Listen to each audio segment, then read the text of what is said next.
Hello, my name is Taya, and welcome to the Police Accountability Report. As I always make clear, this show has a single purpose: holding the politically powerful institution of policing accountable. And to do so, we don't just focus on the bad behavior of individual cops. Instead, we examine the system that makes bad policing possible. And today, we'll achieve that goal by showing not one, but two arrests by an officer who believed he could arrest someone without an underlying crime. An illegal use of police power that, when you hear and see how this officer justified putting innocent people in handcuffs, I think you'll just be stunned. It's an example of just how dangerous the power of law enforcement can be when it goes unchecked. But before we get started, I want you watching to know that if you have video evidence of police misconduct, please email it to us privately at par@therealnews.com or reach out to me on Facebook or Twitter at Taya's Baltimore, and we might be able to investigate for you. And please like, share, and comment on our videos. It helps us get the word out, and it can even help our guests. And of course, you know I read your comments and appreciate them. You see those little hearts I give out down there, and I've even started doing a comment of the week to show you how much I appreciate your thoughts, to show what a great community we have. And we do have a Patreon for accountability reports, so if you feel inspired to donate, please do. We do not run ads or take corporate dollars, so anything you can spare is truly appreciated. All right. We've gotten that out of the way.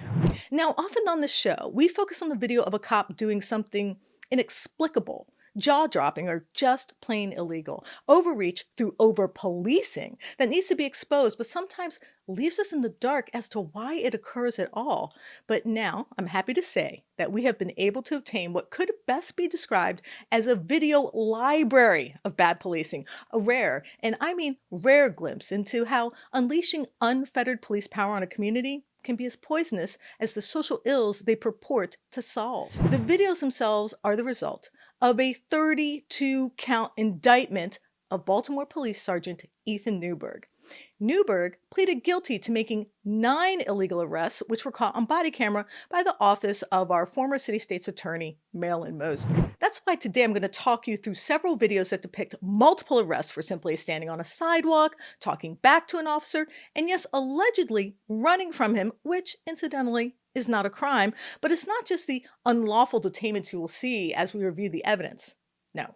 You will also witness, I think with a profound clarity, how bad policing works beyond the confines of a single corrupt cop. You will see a series of inexplicable decisions, bad faith actions, and outright illegal use of police power that will connect the dots in ways that, as I said, will pull back the curtain on how bad policing is designed to work, for lack of a better word. Now, the first encounter begins in March of 2019. There, a man had been placed on a sidewalk by police for reasons that remain mysterious. As the arrest unfolded, residents also happened to be on the sidewalk across the street, exercising their First Amendment right to peaceably assemble. But shortly thereafter, Sergeant Ethan Newberg arrives on the scene and begins conversing with a fellow officer. And from there, they make a fateful decision. Take a look. This guy right here in the glasses. This guy in the glasses here. Remember him running from us that day? I don't think so. Come on, take him. What the fuck am I listening to? That's right. Come on, take him. I mean, what does that even mean? The officers weren't alleging the purported suspect was committing a crime or engaging in illegal behavior. In fact, the cop he talks to doesn't even remember the so-called running crime that Newberg invokes, but they still continue without evidence. Just watch. What the fuck am I listening to? Really? Take him. Put Janis behind your back, Keyshawn. Stop fighting. I ain't doing it. I ain't even doing nothing. 82nd 1, 10 for Newberg, 1141 Pastor Road. Anything on you? Disorderly. The Winchester liquor store. Come on, bro. You don't got no right to lock this nigga up, bro. Well, that's funny because I'm locking you up. Now, I just want you to think about what you just witnessed. Not just the act that, despite the lack of evidence and multiple officers who participated in this illegal arrest, but something even more troubling.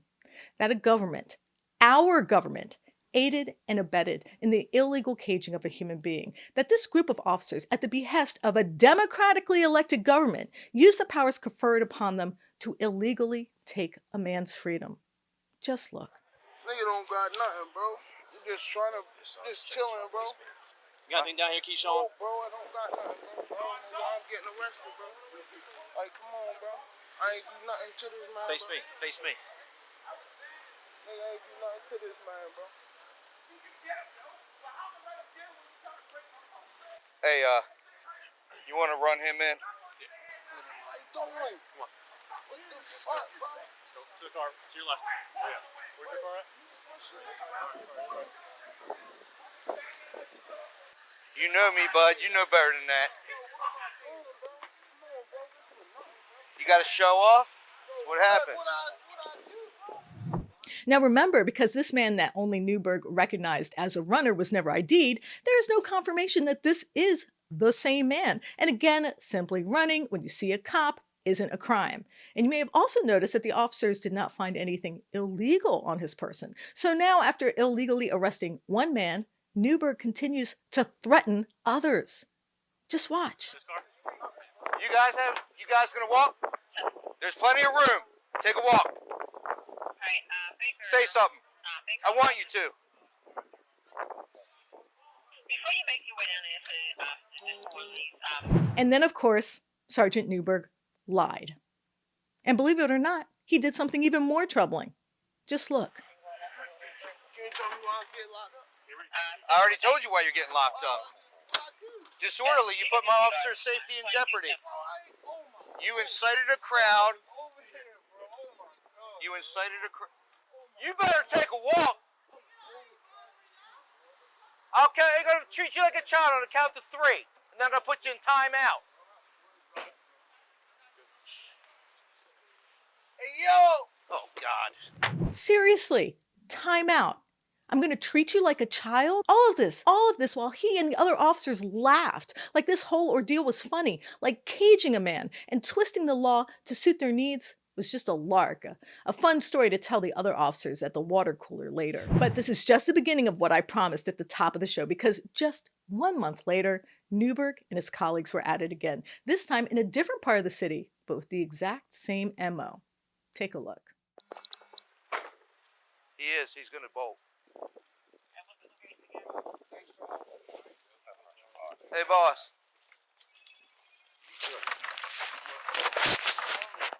Hands behind your back. Put your...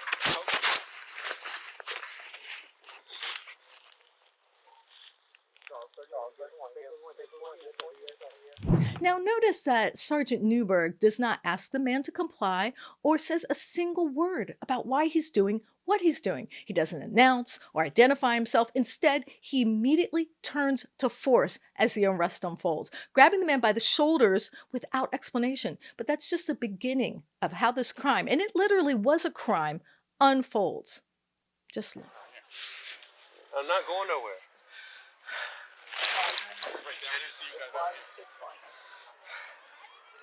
Can you? Thank you. Thanks. Oh, right? Just 20. I don't want to stand on it.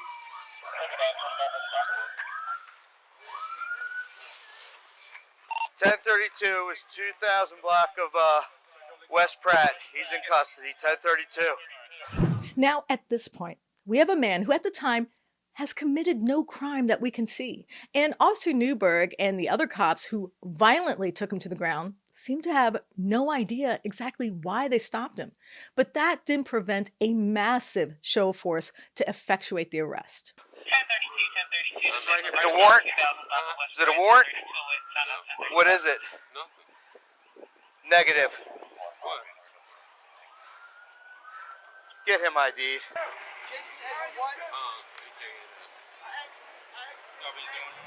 And then, even though police had already made an illegal arrest, they decided to make another. A bystander who took issue with their illegal actions is arrested as well. A fellow resident of my city cuffed because he spoke up when he saw injustice. Just watch this. I'll tell you what. Take him. Just take him. Just take him.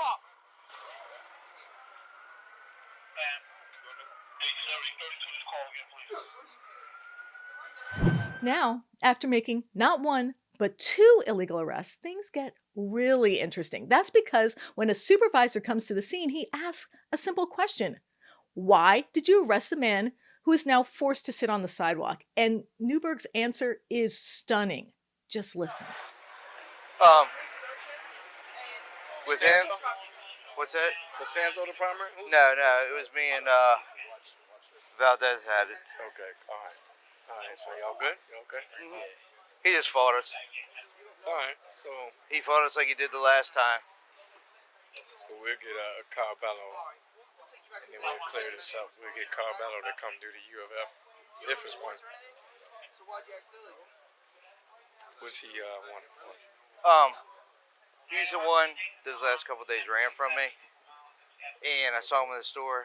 He was gonna bolt again because the last time I had him stopped, he gave a bunch of different names and date of birth that didn't match. So that's when he fought and ran last time, and I recognized him. Okay. I knew it was gonna turn. I knew he was gonna fight. Stack, I guarantee nothing comes back on that info he gave you. Yep, that's all I'm waiting for them to come back now. Okay, so let's break down the crimes that prompted police to make a violent arrest. 1, he allegedly ran from Newberg, but can you blame him?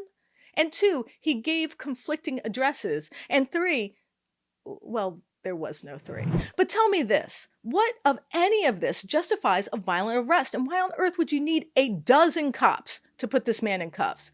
You saw the same man I did, compliant, confused, just another person suffering the poverty and mental health issues in my city. Why would the supervisor simply accept the officer's answer and not probe deeper, demanding details to justify the use of force and handcuffs and the exceptional waste of nearly 10 officers to control the scene? But again, there was no pushback at all.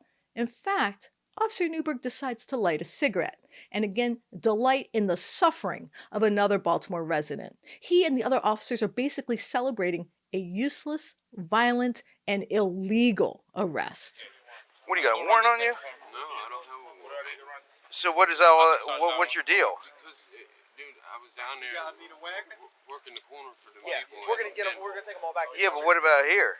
Well, Did I you didn't- start because fighting here too? I don't understand. Because I didn't really know what was going on, and I seen. So the I mean, I reflection guess that of it. means you can fight the police. I I don't guess. understand what's going on here.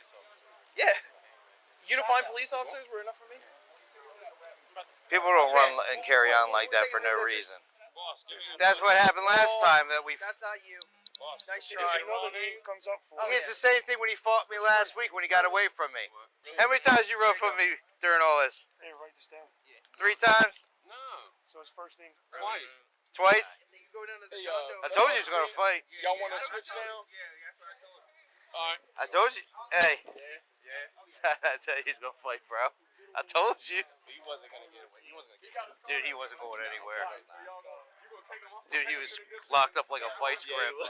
He was trying to fight in the beginning, though. I gotta give him credit. He was fighting. So, as I said at the beginning of the show, there is something unique about these videos when it comes to understanding policing and specifically how it goes wrong. Because what we just witnessed was a literal phalanx of cops executing crimeless arrests that have little to do with public safety. In fact, this is a textbook example of what happens when you trade the desire to be safe for basic constitutional protections. A policy that looks like it took half the police force to execute, even as police partisans in our city and others argue we are desperately short of officers. Seriously, I can't even count how many cops it took to put this non-violent man in a set of handcuffs. But there is much more to this story than just a couple problematic arrests. A history of how this policing came to be and how it affected the people who were subject to it, which we will be discussing shortly. But first, I need to speak to my reporting partner, Stephen Janis, who has been delving into some of the important records regarding this case, which reveal even when police are charged with crimes, there are loopholes that allow them to evade punishment. Stephen, thank you so much for joining me. Tay, thanks for having me. I appreciate it.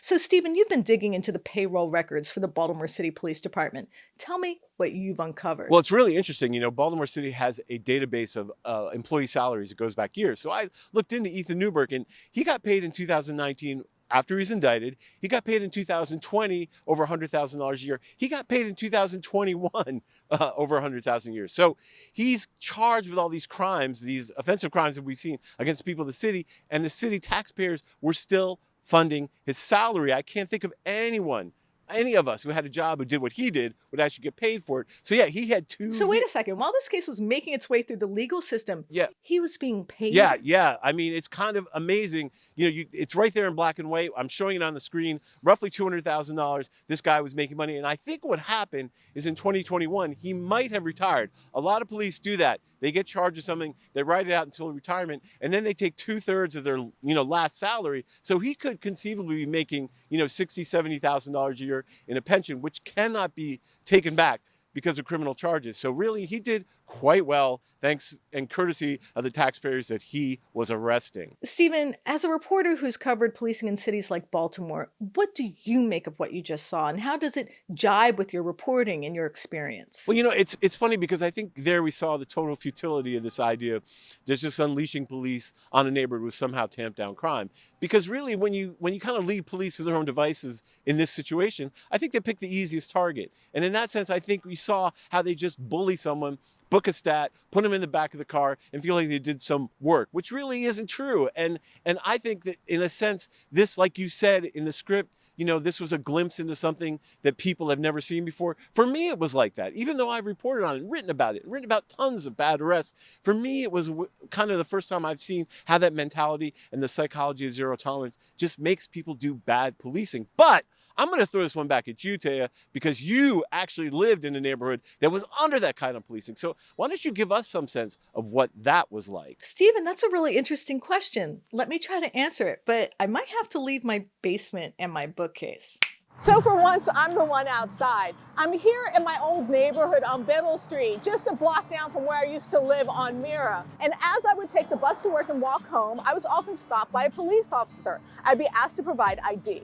I would be asked where I had come from and where I was going. And you would think this is really inappropriate to be asked these questions and provide papers. Well, it's because of something known as zero tolerance. For about a decade in my city, people were stopped for crimes like loitering, for drinking an open container of beer on a stoop, not having ID, or, believe it or not, expectorating, which is spitting. Now, these kinds of crimes, which are considered quality of life crimes or low-level crimes or nuisance crimes, they were used to try to stop more violent crime in our city. And it resulted in over 100,000 people a year being arrested, people just like me. And take a look around. Does this look better? Does this look healthier to you? Does this look like a community that's thriving? Well, I have to say, it doesn't look like this kind of policing really made this community stronger. Now, I'm not saying policing is the cause of all ills, and I'm not saying they're the solution to all ills. But I am saying it had a devastating effect on this community, and it had an impact on people like me. And let me say this, I have to thank the cop watchers out there, because they showed me that I had the right to say no. I had the right to say, I don't have to provide ID. But now, thanks to cop watchers and a lot of people who've been advocating for change, we can. Okay, now that I've given my little tour, I think I'm about to embark on what might be the most important rant of my life. An argument I will make about the broader implications of the arrests that we have just witnessed, that I dare say is the whole reason this show exists. But first, I want to make another important point about our show. Often, when I try to analyze the broader implications of bad policing during this segment, I get a little pushback. People who disagree or think I've pushed things a bit too far, or just simply don't like the way I frame my arguments about a variety of phenomena that I believe are tied to bad policing. Among them are the people who thought that my discussion of the high price of asthma inhalers as an intrinsic part of an unequal system that fuels rampant inequality and by extension bad policing was just a step too far. That I should stick to talking about the cops and not the inequality in our economy. So they disagreed with that analysis. Fair enough. But let me say this, I am more than okay with that. In fact, I invite it.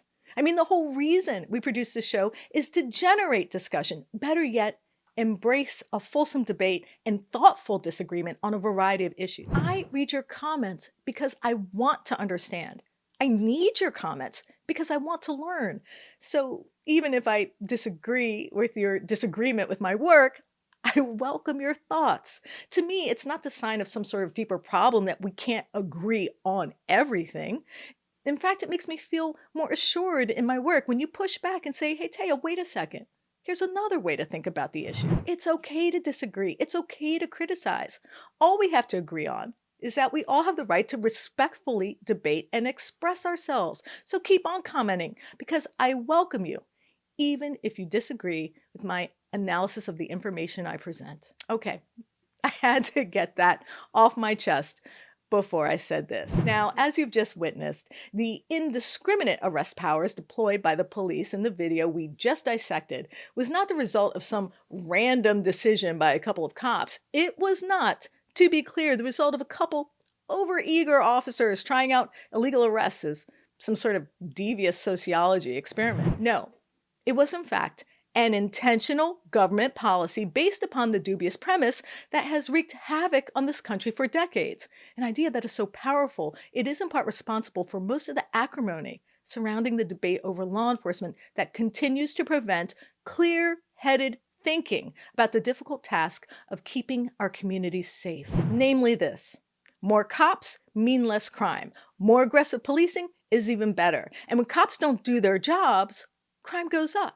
I mean, that's the idea that's been the impetus behind some of the worst aspects of American policing that I can think of. It was a core philosophy behind zero tolerance that turned my former neighborhood into a wasteland. It's the primary imperative that encourages cities to allocate the bulk of their budgets to new cop cars. And it's why even in rural communities like Milton, West Virginia, the police budget swelled into the single largest line item for a town mired in poverty. Now wait. Again, I can hear the naysayers saying, but Taya, what about the last few years? Police departments struggled with staffing while crime went up. The protests against policing across the country in the wake of George Floyd's death and many other victims made cops too afraid to do their jobs, and as a result, crime was rampant. Well, not really. That's not the whole story. Because while it's true that police departments have had problems filling jobs and staffing in some departments, like our own cities has dropped dramatically, there is something curious that happened as law enforcement struggled to fill vacancies. A change in the rate of crime that belies the argument that more cops automatically equals more safety. That's because while cops kept quitting, crime went down. And not just down by a little, down by a lot.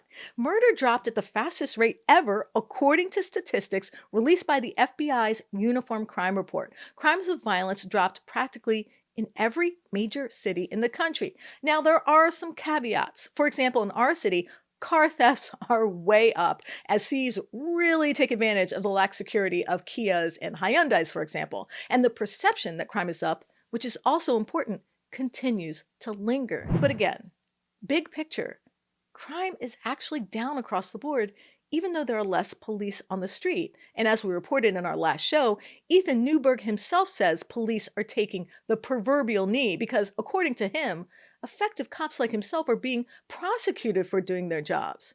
I'll stay no comment on that assertion. In fact, in this just released audit of overtime spending by the Baltimore Police Department, we learned that the agency has a record 762 vacancies, and yet city leaders just held a press conference touting a 20% drop in homicides. How does that happen in a world where aggressive policing is the elixir to the crime-laden anxieties of police boosters who would have us place a cop on every corner?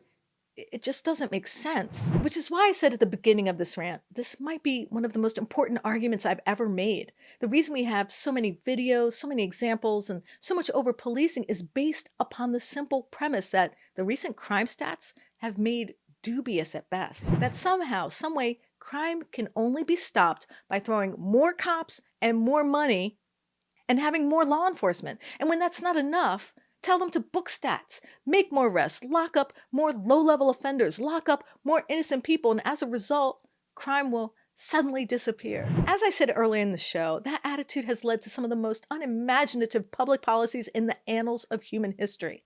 I mean, why in my city, where vacant homes are more prevalent than well-paying jobs, have we spent billions, and I do mean billions, putting cops on the street and paying them hundreds of millions of dollars in overtime? Why do we have brand new SUV cop cars roaming around neighborhoods that are blighted to the point of terminal despair. And for those who might have missed our last report, why do we pay officers like Sergeant Newberg over $250,000 a year? I mean, all the rhetoric surrounding policing, defund, underfund, refund, I don't know, take your pick, drives right past a simple point. Does it work? Can it ever work? Is it the most effective and, just important, fiscally sound prescription for reducing crime? Will we be better off taking some of that money and funding other priorities that might actually build something, like a park or community garden, after-school programs, a mental health care center? Or maybe we should even just pass the cash out to residents to spend on themselves. And please don't start posting comments about how I'm surreptitiously touting some sort of clandestine socialism. I'm talking about making our communities healthier and therefore safer. And I'm just making a point about what I've witnessed firsthand. Investing in policing instead of the people is emphasizing chaos over community. Showering cash on cops prioritizes punishment over productivity.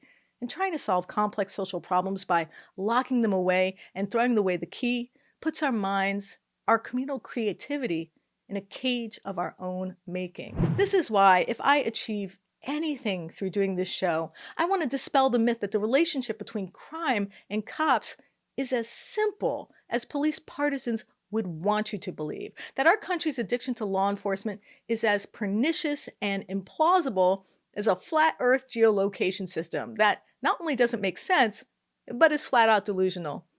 Okay, that pun might have been intended. It's actually a point Stephen made 10 years ago when he co-wrote a book with a former Baltimore homicide detective called You Can't Stop Murder. The book recounted how a detective who was steeped in constitutional policing during his career was shocked after he retired and taught at the city's police academy. There he administered a test to sergeants and lieutenants on the 4th, 5th, and 6th Amendments. They all failed. Every single one. But it gets worse. He discovered at that same academy the top brass was training officers to be soldiers, not students of the law or investigators. It was a process he felt was far afield from the best and the only way to prevent future crimes, by solving the crimes of the past. This again was a rare glimpse inside how American law enforcement intentionally abandoned the principles on which our country was founded.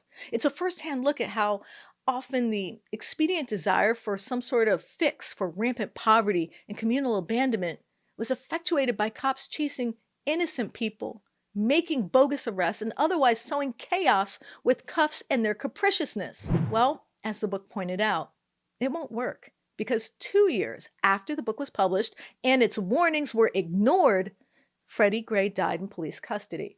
My city was set on fire figuratively and literally, and the world watched as our police department tried to justify the death of a handcuffed man who died in the back of a van after being chased, yes, chased, because officers didn't like the way he looked at them. Interesting that 4 years later, they were still doing the same thing. And that's why we'll keep reporting on bad policing. And that's why we'll keep reporting for you. Because someone has to tell the truth and try to build hope for something different, no matter how painful that can sometimes be.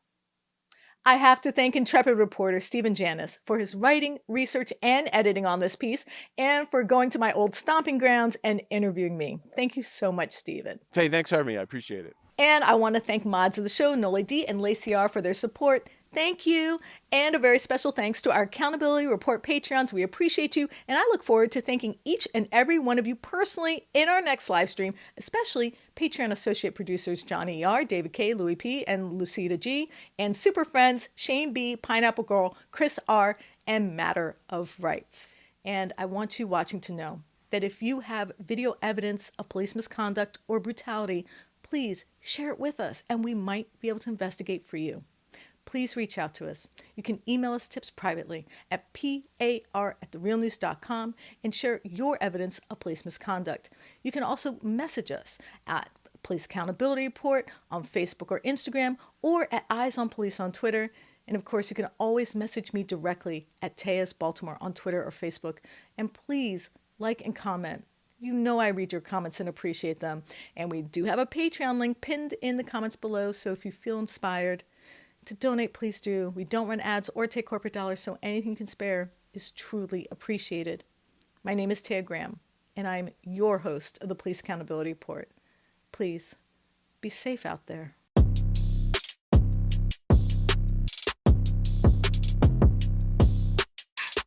Thank you so much for watching the Real News Network, where we lift up the voices, stories, and struggles that you care about most.